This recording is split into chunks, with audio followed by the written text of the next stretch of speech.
Hi, I'm Mike Curato, and I'm coming to you today from my work studio here in Northampton, Massachusetts. So I'm going to be talking about my new graphic novel, Flamer. It is a young adult story about a boy named Aiden who is at a scout camp the summer before his first year of high school, and the year is 1995. Aiden is a little bit of a shy kid who's dealing with a lot of stuff at the same time, navigating friendships, dealing with bullies, dealing with racism, struggling with his religion and body image, all while confronting his sexual identity. And all of this culminates in a really difficult and hard decision for him. So it's a story that's very close to my heart. Um, I can relate with a lot that Aiden dealt with myself. And it's my hope that kids like me can read this book and see themselves in it. I didn't have a story like that when I was a teenager. And I hope that other teens can read it who don't have that experience, and they can better understand what someone like Aiden or myself uh, could be going through. There were several things that inspired me to write this story. Like I said, I didn't see myself in a lot of books or any books really when I was growing up. And a few years ago, there was a new movement called the We Need Diverse Books movement, which has been a call to publishers and authors alike to be more inclusive of different types of people in children's books and to support authors speaking in their own voices, supporting different minority authors who don't always make it to the shelf.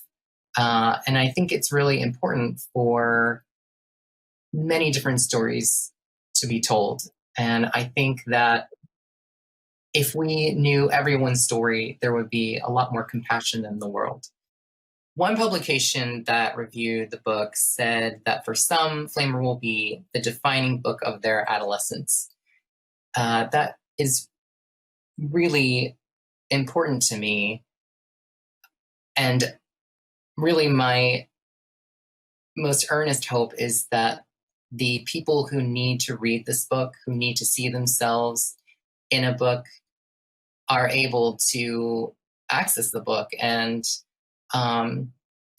be able to feel some sort of affirmation that because they can see themselves in a book, they know that they're supposed to be here. I know that for myself as a teenager growing up and not seeing myself anywhere in the world, I started to feel like I wasn't supposed to be in this world. LGBTQ youth are at higher risk for suicide and self-harm and homelessness. And that is a pandemic in itself. And the data that we have for that is only based on the youth that have come forward and shared that. And I'm sure the numbers are much higher if we included questioning youth who haven't come forward. So I hope that this book can lend some strength and send some love to the people that need it. So when I think about this year's theme for the National Book Festival, which is ingenuity, I think about the history of this country and how we have overcome huge challenges that the rest of the world didn't think we would be able to overcome. And that being said, we still have many more challenges that face us today.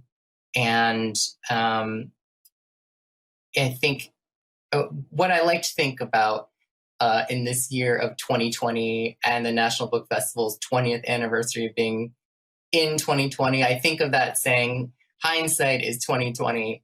And if we look back and see how this country has solved problems. It takes all different types of people to do that. So I think now more than ever, we need to celebrate our diversity. We need to invite people from different backgrounds to collaborate, because we need different minds working together to find the solutions that we need. So I think the National Book Festival is a great place for things like that to happen. We have all different authors with all different ideas coming together and sharing them. And I think that hopefully we can all be a part of the solution.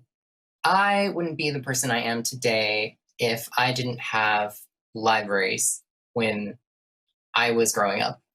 The library was a safe haven for me, not only because I could access books, but the librarians that I knew were kind and let me just hang out there. It was a quiet place to think and explore new ideas, do my homework. And honestly, I didn't feel very safe in other parts of my school because of who I was. And so I felt like I was going to be okay sitting in the library with a book. And sometimes there was one librarian that would let me sneak my lunch in there. But she's retired now, so she can't get in trouble for me sharing that. But also, the library is so useful to me today. I do lots and lots and lots of research for my books, visual research, historical research. So I've gotten a lot of support over the years from librarians and their resources. And I just want to send all the love I can to all the librarians around America right now. I know some personally who are working so hard to make sure that even during these times, these COVID-stricken times, that their communities still have access to books. I know librarians that are personally delivering books to people's homes, and just keeping those resources and that community going. So thank you so much for everything that you do. So I would just like to say to my readers and lovers of books that I see you. And whether you want to be an author or not, remember that it's so important to share your stories. So whether that's written on a page or spoken out loud, whether that's said to a whole world of people or just one, please share your story, because that is what will make a difference in the long run. I want to thank the National Book Festival for having me this year, and I hope that you are all well and safe. Thank you.